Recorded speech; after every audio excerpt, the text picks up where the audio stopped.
Di tengah hutan yang lebat dan sunyi, berdiri sebuah rumah tua yang telah lama ditinggalkan. Desas-desus beredar bahwa di dalamnya tersimpan sebuah kitab kuno yang berisi rahasia dunia lain. Malam itu, di bawah sinar bulan yang pucat, seorang pemuda bernama Alarik melangkah menuju rumah tersebut, menggenggam obor yang berkobar di satu tangan dan sebuah buku tua di tangan lainnya. Setiap langkahnya menimbulkan suara derak di lantai kayu yang lapuk. Udara di dalam rumah terasa dingin dan penuh bisikan samar. Saat menaiki tangga berdebu, cahaya bulan menerobos jendela pecah, membentuk bayangan-bayangan aneh di dinding. Di lantai atas, ia menemukan sebuah pintu kayu berukir yang tampak lebih baru dibanding bagian rumah lainnya. Dengan hati-hati, Alarik membukanya, dan di dalamnya terdapat meja penuh gulungan naskah serta sebuah buku bersampul kulit tebal. Saat membuka buku tersebut, api obornya bergetar, seakan ada energi tak kasat mata yang menyadari kehadirannya. Sebelum ia sempat membaca, terdengar suara langkah mendekat. Ia berbalik, hanya untuk melihat bayangan tinggi berdiri di ujung koridor. Alarik tahu ia tidak bisa berlama-lama. Ia meraih buku itu dan berlari keluar dari rumah, tapi begitu melewati pintu, ia mendapati dirinya berada di tempat yang berbeda. Sebuah desa terpencil dengan penduduk berpakaian sederhana, masing-masing membawa obor dan lentera. Mata mereka menatapnya penuh harapan, seakan telah menantinya sejak lama. "Kaulah yang terpilih," bisik seorang lelaki tua. "Kitab itu harus dikembalikan ke asalnya, sebelum kegelapan menguasai dunia." Malam itu, di bawah cahaya bulan, Alarik menyadari bahwa perjalanannya baru saja dimulai. Alarik berdiri di tengah lingkaran penduduk desa yang menatapnya dengan harapan dan ketakutan. Ia menggenggam erat kitab kuno yang baru saja ia ambil dari rumah tua itu, merasa jantungnya berdebar kencang. Lelaki tua yang pertama berbicara mendekatinya. Wajahnya dipenuhi keriput yang seperti mengukir kisah panjang kehidupan. "Kau tidak bisa kembali," katanya dengan suara lirih. "Kitab itu telah memilihmu, dan kini takdir dunia ada di tanganmu." Alarik menelan ludah. "Apa maksudmu? Aku hanya ingin menemukan kebenaran, bukan menjadi bagian dari sesuatu yang lebih besar dari diriku sendiri." Seorang wanita muda melangkah maju. Matanya tajam dan penuh tekad. "Namaku Lisara. Aku bisa membantumu memahami kitab itu. Tapi kita harus pergi sekarang, sebelum mereka menemukan kita." Sebelum Alarik bisa bertanya siapa mereka, suara gemuruh terdengar dari arah hutan. Tanah bergetar, ranting-ranting pohon patah, dan dari kegelapan muncullah sosok-sosok tinggi berjubah hitam dengan mata berkilau merah darah. Mereka membawa tongkat panjang yang mengeluarkan asap hitam pekat. "Para pengawal kegelapan," bisik seorang penduduk. Lisara menarik tangan Alarik. "Lari!" Tanpa berpikir panjang, Alarik mengikuti Lisara dan penduduk desa yang tersisa. Mereka berlari menembus jalanan berbatu, menyelinap di antara rumah-rumah jerami, hingga mencapai sebuah gua tersembunyi di perbukitan. Di dalam gua, mereka menyalakan obor, menerangi dinding batu yang dipenuhi ukiran kuno. Lisara menunjuk pada satu ukiran yang menggambarkan sosok membawa obor dan kitab, sama persis seperti yang kini Alarik pegang. "Kau adalah penjaga terakhir," kata Lisara. "Hanya kau yang bisa membuka segel terakhir di benteng cahaya dan menghentikan kegelapan sebelum ia menelan dunia ini." Alarik menatap kitab di tangannya. Halaman-halamannya kini bersinar perlahan, seolah menyadari kehadiran pemiliknya. Di dalam hatinya, ia tahu ia tidak bisa mundur lagi. Alarik menatap ukiran di dinding gua dengan perasaan campur aduk.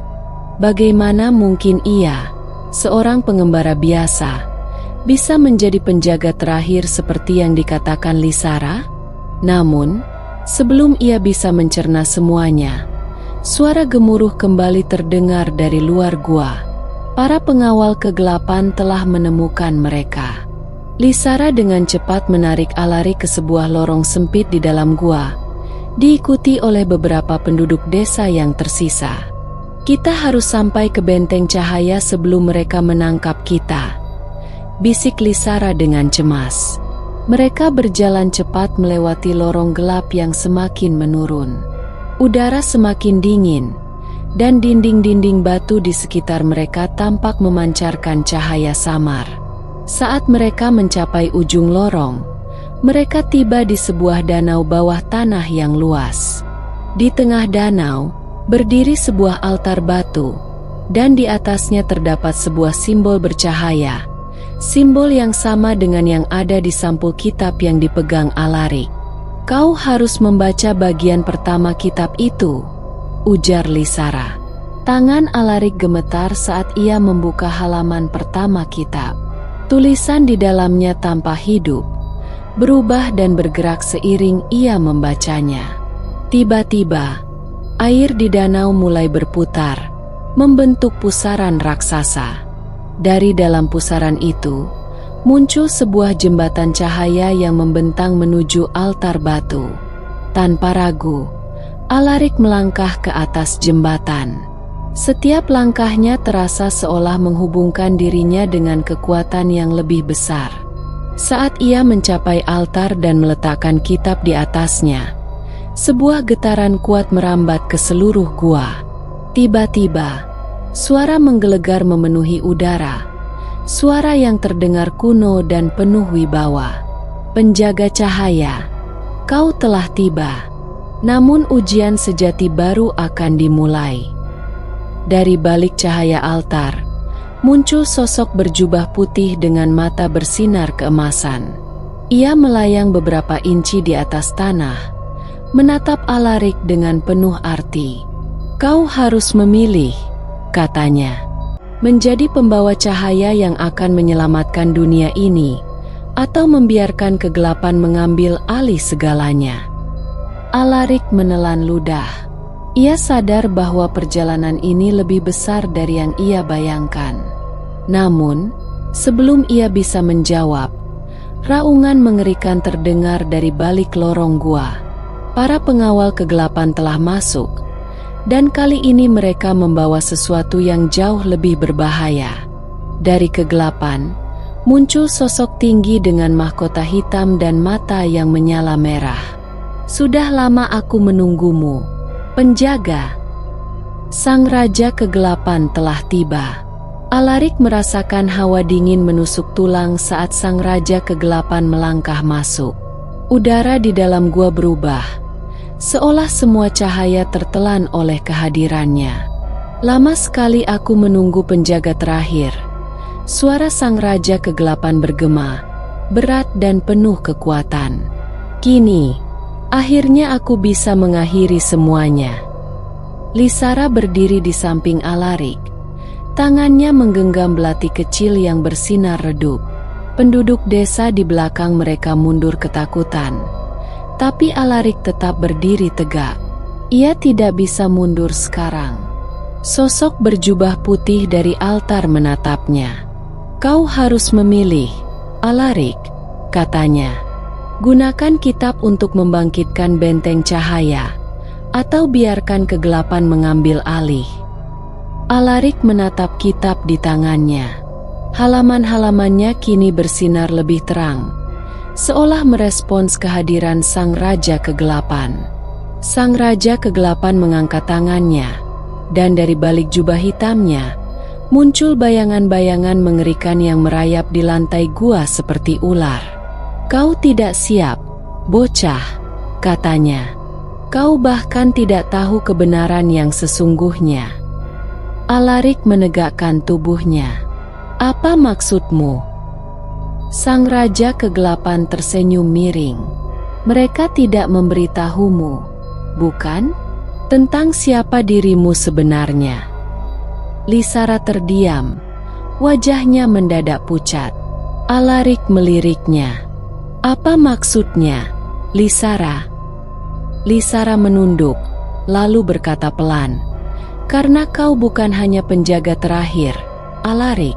Kau adalah keturunan langsung dari Sang Raja Cahaya, satu-satunya yang mampu mengalahkannya." Alarik membeku. Darahnya? Keturunan Sang Raja Cahaya? Itu berarti perang ini adalah bagian dari takdirnya sejak lahir. Tapi Sang Raja Kegelapan tertawa.